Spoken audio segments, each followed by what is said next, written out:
Hello students and welcome back to our channel excellent learning point. तो बच्चों, आज की इस वीडियो में हम क्लास 10th का वर्कशीट नंबर 55 डिस्कस करने जा रहे हैं। ये हमारी बच्चों इंग्लिश की वर्कशीट है। तो देखो क्या दे रखा है। छोटा सा बच्चों हमें एक्सट्रैक्ट दे रखा है एक पोएम में से। ठीक है, read the extract given below and answer the question that follows. तो बच्चों नीचे में कुछ क्वेश्चन दे रखे होंगे, उसके हमें आंसर्स करने हैं और हमें ये छोटा सा एक्सट्रैक्ट पढ़ना है। तो देखो क्या लिखा हुआ है। He is learning well behind his desperate eyes. मतलब कि एक बच्चों, ये जो कहानी एक छोटे लड़के, एक छोटे बॉय की एक स्मॉल बॉय की कहानी है, जहाँ पे वो अपनी खेलते खेलते बॉल खो देता है। ठीक है, तो लिखा हुआ है he is learning well behind his desperate eyes. मतलब कि वो कुछ सीख रहा है, लर्न कर रहा है। और यहाँ क्या लिखा है बाद में कि well behind his desperate eyes, but उसकी आंखें जो हैं वो नम है। ठीक है, तो वो मतलब कि आंखें थोड़ी सी उसकी उदास सी है, मतलब वो उदास है इसलिए उसकी आंखें नम है। आगे लिखा है the epistemology of loss, how to stand up. तो बच्चों लिखा हुआ है जब हम कुछ खोते हैं, ठीक है, कोई जो ज्ञान भरी बात है, जब हम खोते हैं तो वहाँ पर क्या है, तभी हमें पता चलता है कि स्टैंड कैसे होना है। जब हम अपनी बहुत ही जान से प्यारी चीज़ खोते हैं तो हमें तब पता चलता है कि किस तरह से उससे वापस से खड़े होना है। ठीक है, उस परेशानी से, उस प्रॉब्लम से वापस से हमें खड़े होना है, हाउ टू स्टैंड अप। तो लिखा हुआ है आगे, knowing that every man must one day no.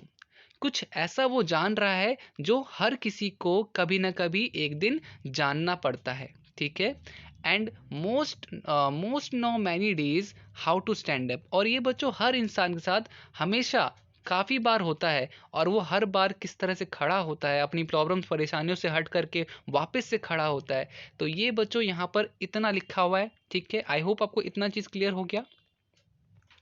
तो वो जो जैसा कि आपको यहाँ पे समझ में आया कि जब हम कोई अपनी प्यारी चीज़ खो देते हैं तो हमें काफ़ी बुरा लगता है। ठीक है, मतलब कि आप उस चीज़ को तो वापस नहीं आ सकता ना। सपोज़ उस बच्चे ने एक बॉल जो खोया है, वो चीज़ वापस उसको नहीं मिल सकती। हाँ, वो अलग बात है कि वो पैसे लेकर के कोई नई खरीद लेगा, बट जो बात पुरानी बॉल की थी वो नए बॉल में नहीं मिलेगी उसे।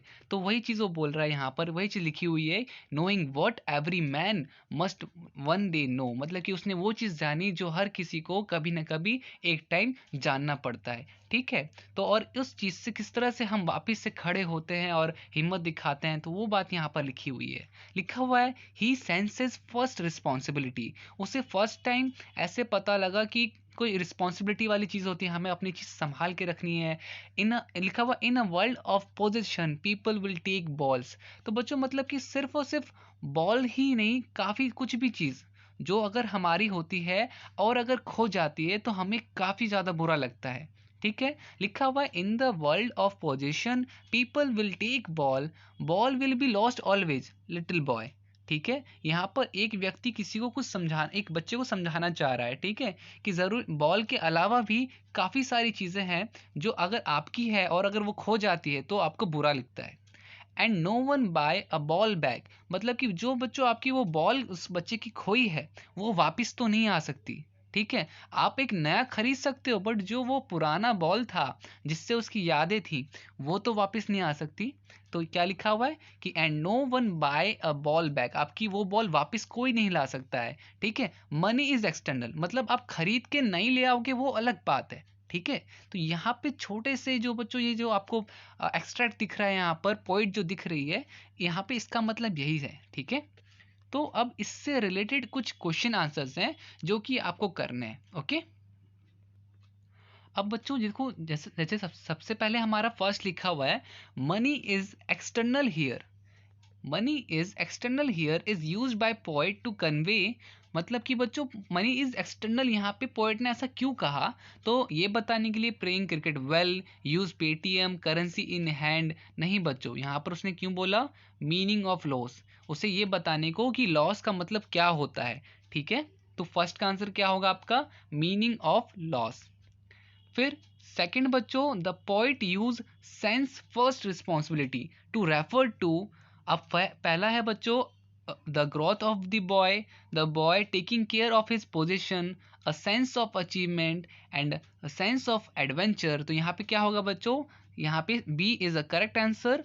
The boy taking care of his position, ताकि वो अपनी पोजीशन की केयर कर पाए और उसकी कदर करे। ठीक है, तो ये हो गया बच्चों सेकंड का आंसर। और इस तरह से हमारा थर्ड का आंसर क्या होगा, तो थर्ड आंसर है हमारा the word epistemology does not have meaning similar to. अब यहाँ पे बच्चों जो आपका एपिस्टेमोलॉजी था, इसका मतलब इनमें से कौन सा नहीं है, आपको बताना इसमें से कौन सा नहीं है।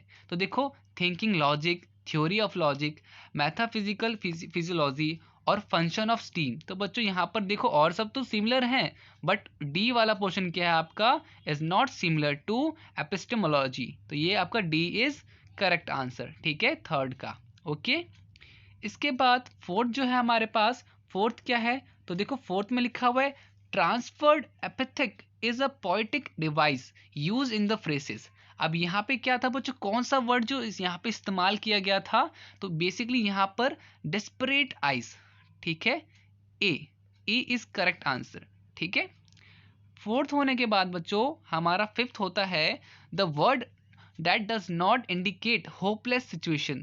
The word that does not indicate hopeless situation, impossible to deal with. ठीक है, तो यहां पर क्या होगा बच्चों, composed। ठीक है, डेस्परेट भी बच्चों क्या है आपका, होपलेस होता है। ठीक है, फॉरलॉर्न और एंग्विस्ड क्या होता है, होपलेस, बेसिकली होपलेस इंडिकेट करता है। बट कंपोज्ड क्या है आपका, कंपोज वर्ड जो होता है आपका, ये कि बच्चों क्या इंडिकेट करता है, होपलेस सिचुएशन या इम्पॉसिबल, जिसके साथ आप उसको डील करना आपके लिए इम्पॉसिबल है। ठीक है, तो ये हो गए बच्चों सारे आंसर्स। एक बारी मैं वापस से आपको बता दूं कि आपका फर्स्ट का आंसर क्या होगा, तो मीनिंग ऑफ लॉस। सेकंड का आंसर क्या होगा, the boy taking care of his position. फिर इस तरह से थर्ड, फोर्थ, फिफ्थ का आंसर क्या होगा, तो वो आपका थर्ड का आंसर होगा, आपका क्या होगा, तो ये होगा फंक्शन ऑफ स्टीम। और आपका यहाँ पर होगा डेस्परेट आइज। और नीचे में आते हैं तो नीचे में आपका फिफ्थ का आंसर होगा कंपोज्ड। ठीक है, तो ये सारा हो गया बच्चों आज की वर्कशीट। उम्मीद करता हूँ सारी चीज़ें आपको समझ में आई होंगी। तो आज की वीडियो में इतना ही। अगर वीडियो अच्छी लगी तो लाइक शेयर कमेंट कर दीजिएगा, और अगर आप चैनल पे नए हो तो चैनल को सब्सक्राइब ज़रूर कीजिएगा बच्चों। ठीक है, बिकॉज आपका सपोर्ट मुझे हमेशा मोटिवेट करता है ऐसी वीडियोज़ और बनाने के लिए। तो आज की वीडियो में इतना ही, मिलते हैं नेक्स्ट वीडियो में, तब तक के लिए bye bye and take care.